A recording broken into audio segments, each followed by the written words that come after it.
What's good, YouTube? In this video, we're going to be talking about the best way to win in Apex arenas. Now, at times, I think sometimes we overthink how to win in arenas. We come up with different strategies, unique strategies, which is good and which is a lot of fun.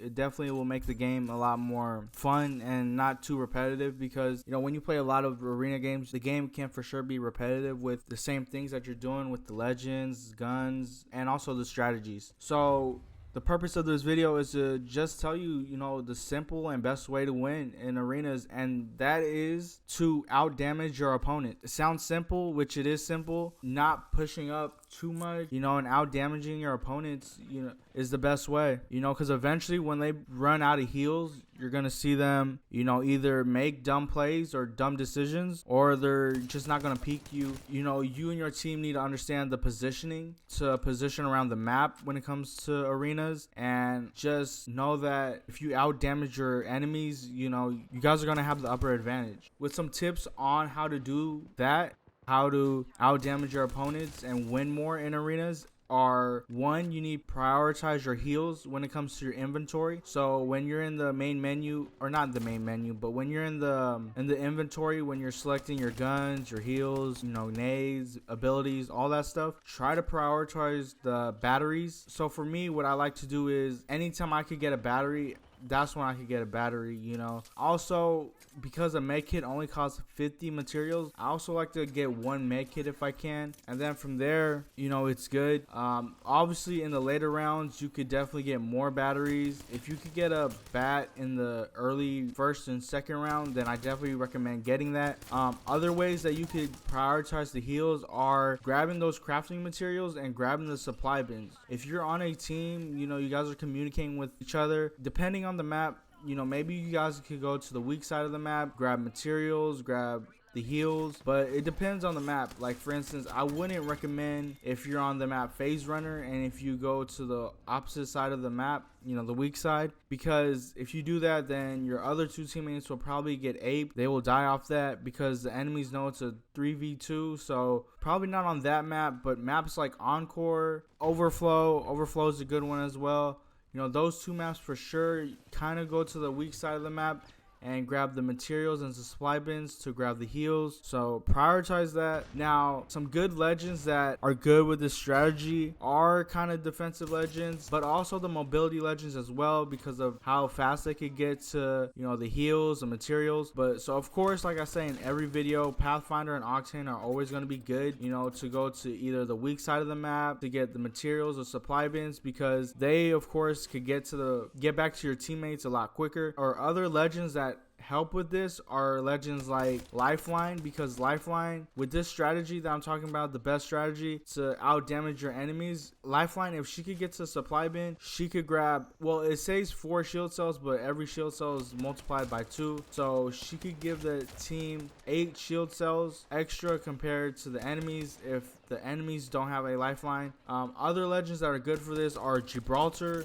The reason why I say Gibraltar is because he is able to bubble the supply bins if you get to it. But not only that, he has his gun shield, so as an individual legend, you can out damage your enemies by just using your gun shield all the time, because you won't have to waste or burn your heals. So Gibraltar is always good to have too. And then other legends as well are legends like Loba. Loba is actually underrated. I was playing recently a couple of games against a Loba, and she actually could get to the supply bin and materials really quick. At times, if a Pathfinder doesn't know how to grapple to the supply bin, then a Loba with her tactical, her bracelet, she could definitely get there quicker than that Pathfinder. So that's very surprising. Loba is a good one as well when it comes to the heals, because not only can she get there individually with her bracelet or her tactical, on a lot of the maps, or at least majority of the maps, if you're communicating with your teammates and you throw down your ult, you guys could grab all of the heals from both supply bins easily. So that's a good idea. My favorite strategy, not my favorite strategy, but when I'm playing Loba, majority would be on the map Encore, because what Loba can do on that map is good with her ultimate, how she grabs the heals. But Loba is a good character as well when it comes to, prioritizing the heals. So when it comes to out damaging your opponent, just know that, you know, there's multiple ways on how to do it, you know, with the legends that you choose and how you choose your, you know, your inventory, you know, the heals, and also grabbing the materials. There's multiple ways, but this is, in my opinion, the best way, and it's very simple. You know, there's a lot of strategies on how to win. You know, you could definitely be creative. There's a lot of strategies, like I know on, like, for instance, one of the strategies is, like, I remember on the map Party Crasher, a lot of people would do the Bloodhound Horizon combo, where if it goes onto the ship side, then Bloodhound, obviously he will scan to the enemies, and then Horizon will throw her lift up, and then the two teammates will go on the opposite sides. So, you know, the enemies are looking up at the horizon, but they're getting shot to the sides because of the distraction of the horizon lift. You know, there's multiple ways and multiple strategies on how to win. I will be throwing out a video on different strategies on how to win, you know, on creative strategies to help you guys for, you know, every map, every side of the map, you know, what works best with me, you know, what I've seen from others on how they use their different strategies to help them win. So I will for sure have a video on that. The only thing that I'm waiting on is to see, or the next split will be coming out next week. So I'm waiting to see, you know, which maps are going to stay in the rotation when it comes to the next split. I don't think there will be a new map for arenas, so I'm very curious to see on the next split if, you know, if they're just gonna stay with this these 4 arena maps, or if they're gonna switch 1 or 2 or maybe even all of them out. I don't think they'll switch all of them, but they'll for sure probably at least keep, I want to say at least 3 of them, maybe 2, but I'm just waiting to see the information on that. And for those asking, I know a lot of people have been asking in the comment section on if there is an arena split. Yes, there is an arena split. I remember in the beginning of the